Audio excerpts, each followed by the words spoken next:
Guys, welcome back to my YouTube channel Maheshals official. അപ്പം ഞങ്ങൾ നാട്ടിലേക്ക് പോവുകയാണ് കേട്ടോ. നാട്ടിലേക്ക് പോകുന്നതിൻ്റെ എക്സൈറ്റ്മെൻ്റ് ആണ് ഞങ്ങളുടെ മുഖത്തിൽ കാണുന്നത്. ഞങ്ങൾക്ക് വൈകുന്നേരം 5 മണിക്കായിരുന്നു കേട്ടോ ഫ്ലൈറ്റ്. ഞങ്ങൾ എയർ ഇന്ത്യ എക്സ്പ്രസ്സിലായിരുന്നു പോയിരുന്നത്. ദുബായ് ടു കൊച്ചിനായിരുന്നു. ഹലോ ഗായ്സ്, അപ്പം ഞങ്ങൾ നാട്ടിലേക്ക് പോവാണ് കേട്ടോ. ഓൺ ദ വേ ആണ് ഇപ്പോൾ. ഞങ്ങൾ ഇവിടുന്ന് ഒരു 2 മണിയൊക്കെ ആയപ്പോഴേക്കും ഇറങ്ങിയിട്ടുണ്ടായിരുന്നു കേട്ടോ. ആ ടൈമിൽ തന്നെ ഏട്ടന് നല്ല ഹെവി വർക്കും കിട്ടി. അതുകൊണ്ട് ഏട്ടൻ അപ്പുറത്തിരുന്ന് ഏട്ടൻ്റെ വർക്ക് ചെയ്തുകൊണ്ടിരിക്കുന്നുണ്ടായിരുന്നു. ആകെ നമുക്ക് വെക്കേഷൻ വരുന്നത് 2 വീക്സ് ആണെങ്കിലും ഈ 2 വീക്സ് നമുക്ക് നാട്ടിൽ പോയിട്ട് എൻജോയ് ചെയ്യാൻ വേണ്ടി 1 മന്തോളം നമ്മൾ കാത്തിരുന്നിട്ടുണ്ടാവും. അതിപ്പോൾ ഈ വീട് വിട്ട് നിൽക്കുന്ന എല്ലാവരും അതുപോലെയൊക്കെ തന്നെ ആയിരിക്കും അല്ലേ. നമുക്ക് എത്ര ദിവസം നാട്ടിൽ നിൽക്കാൻ പറ്റുന്നല്ല, ആ നിൽക്കാൻ പറ്റുന്ന സമയം അടിപൊളിയാക്കാനല്ലേ നമ്മളെല്ലാവരും നോക്കുക. പാച്ചുവിന് ഈ സമയത്തൊരു ഉറക്കം പതിവുള്ളതാ. പക്ഷേ ഈ പോകുന്നതിൻ്റെ എക്സൈറ്റ്മെൻറ്റിൽ അവന് ഉറക്കമൊന്നും ഉണ്ടായിരുന്നില്ല. അവൻ്റെ ഉറക്കമൊക്കെ സ്കിപ്പായി കഴിഞ്ഞ് കഴിഞ്ഞാൽ പിന്നെ അവനല്ലാതാവുന്നൊരവസ്ഥയാണ്. അതുകൊണ്ട് തന്നെ ഞാൻ അവനെ പെട്ടെന്ന് കിടത്തി ഉറക്കാനൊക്കെ നോക്കിയിരുന്നു, പക്ഷെ നടന്നില്ല. അപ്പോൾ പിന്നെ ഞാൻ വിചാരിച്ചു എന്നാൽ പിന്നെ ഫ്ലൈറ്റിൻ്റെ ഉള്ളിൽ കയറിയിട്ട് ഉറക്കാമെന്ന്. അതാവുമ്പോൾ പിന്നെ അത്രയും സമയം അങ്ങോട്ട് പോയി കിട്ടുമല്ലോ. അങ്ങനെ ഞങ്ങൾ എയർപോർട്ടിലേക്കൊക്കെ എത്തി. ഇത് ഫസ്റ്റ് ടൈമാണ് കേട്ടോ ഞങ്ങൾ ഇത്ര നേരത്തെ എയർപോർട്ടിൽ എത്തണത്.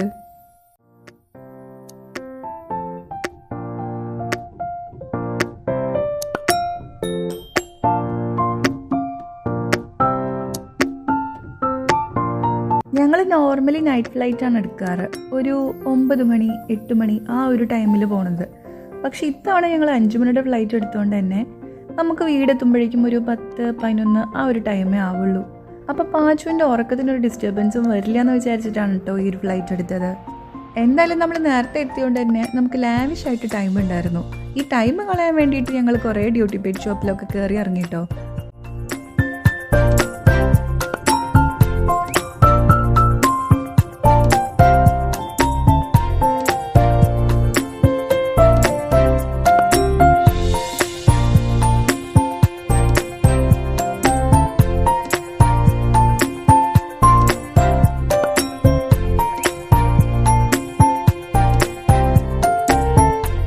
കുറച്ച് കഴിഞ്ഞപ്പോഴേക്കും പാച്ചുവിന് നല്ല ഉറക്കം വന്ന് തുടങ്ങിയിട്ടുണ്ടായിരുന്നു.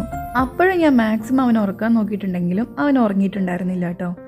അവനിങ്ങനെ അതും ഇതൊക്കെ കണ്ട് അങ്ങോട്ടോടി ഇങ്ങോട്ടോടിയൊക്കെ നടക്കുകയായിരുന്നു. പാച്ചുവിന് ഇപ്പോഴാണ് കേട്ടോ ഫ്ലൈറ്റൊക്കെ കണ്ടു കഴിഞ്ഞാൽ മനസ്സിലാവാനുള്ള പ്രായമായത്. ഇത്ര നാളും ഫ്ലൈറ്റിൽ കയറി പോയിട്ടുണ്ടെങ്കിലും അവൻ തീരെ ചെറുതായിരുന്നോണ്ട് ഇപ്പോഴും തീരെ ചെറുത് തന്നെയാണ് കേട്ടോ.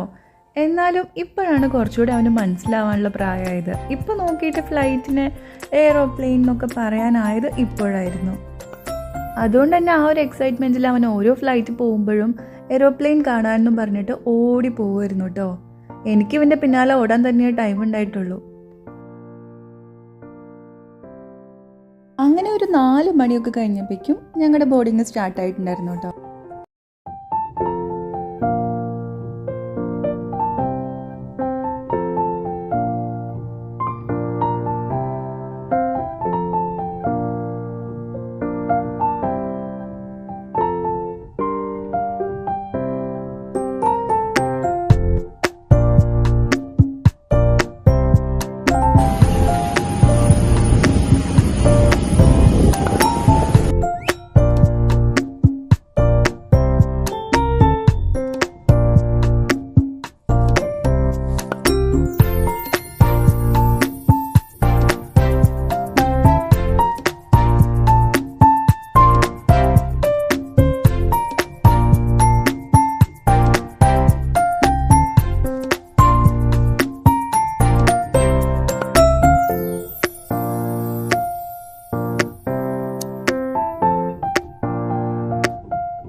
ഫ്ലൈറ്റൊക്കെ പതുക്കെ ടേക്ക് ഓഫ് ചെയ്തപ്പോഴേക്കും പാച്ചു പതുക്കെ ഉറങ്ങി തുടങ്ങിയിട്ടുണ്ടായിരുന്നു. അങ്ങനെ കുറച്ച് കഴിഞ്ഞപ്പോഴേക്കും ഞങ്ങളുടെ ഫുഡൊക്കെ എത്തിയിട്ടുണ്ടായിരുന്നു. ഇതൊരു ഈവനിങ് ഫ്ലൈറ്റ് ആയതുകൊണ്ട് ഞങ്ങൾ ഫുഡൊന്നും എക്സ്പെക്ട് ചെയ്തിട്ടുണ്ടായിരുന്നില്ല കേട്ടോ ഫ്ലൈറ്റിൽ.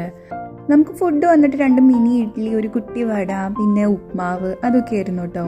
എനിക്കിതിൽ ആക്ച്വലി ഒന്നും ഇഷ്ടമായിട്ടുണ്ടായിരുന്നില്ല. ടേസ്റ്റ് ഇല്ലാത്തതുകൊണ്ട് തന്നെ ഞാൻ അധികം ഒന്നും കഴിക്കാൻ പോയില്ല കേട്ടോ. പിന്നെ സ്വിങ്ങിൻ്റെ ഈ ഒരു ജ്യൂസും പിന്നെ ഒരു കുട്ടി കേക്കും ആയിരുന്നു കേട്ടോ ഉണ്ടായിരുന്നത്. ഏട്ടൻ്റെ അടുത്ത് ഫുഡ് എങ്ങനെയുണ്ടെന്ന് ചോദിച്ചപ്പോൾ ഇട്ട എക്സ്പ്രഷനാണ് കേട്ടോ ഇതൊരു ബനാന കേക്കായിരുന്നു കേട്ടോ. മേലെ ചോക്കോ ചിപ്സ് ഒക്കെ ഇട്ടിട്ട് ഈ ഒരു കേക്ക് അത്യാവശ്യം നല്ല ടേസ്റ്റ് ഉണ്ടായിരുന്നു കേട്ടോ കഴിക്കാനായിട്ട്. ഫുഡൊക്കെ കഴിച്ച് കഴിഞ്ഞപ്പോഴേക്കും പാച്ചു ചെറുതായിട്ട് എണീക്കാനുള്ള പ്ലാനൊക്കെ ആയി തുടങ്ങിയിട്ടുണ്ടായിരുന്നു. അങ്ങനെ ഞങ്ങളിതാ കൊച്ചിയിൽ ലാൻഡായി. ഈ മുഖത്ത് സന്തോഷം വന്നിട്ട് പുറത്ത് അച്ഛനും അമ്മയും വെയിറ്റ് ചെയ്യുന്നുണ്ട്. അപ്പോൾ അവരെ കാണാൻ വേണ്ടിയിട്ടുള്ള ഒരു എക്സൈറ്റ്മെൻ്റ് ആയിരുന്നു കേട്ടോ.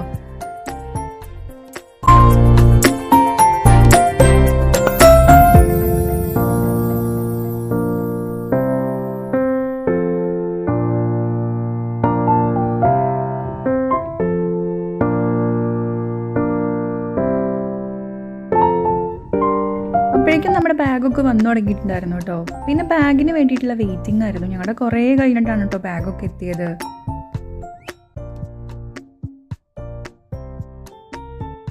അങ്ങനെ നമ്മളിതാ പുറത്തേക്കൊക്കെ എത്തി. പുറത്തിതാ അമ്മയും അച്ഛനും കൂടെ വെയിറ്റ് ചെയ്ത് നിൽക്കുന്നുണ്ടായിരുന്നു കേട്ടോ. ഞങ്ങളെ കാണാനല്ല, പാച്ചുവിനെ കാണാനായിട്ടായിരുന്നു കേട്ടോ മെയിനായിട്ട് വെയിറ്റിംഗ്.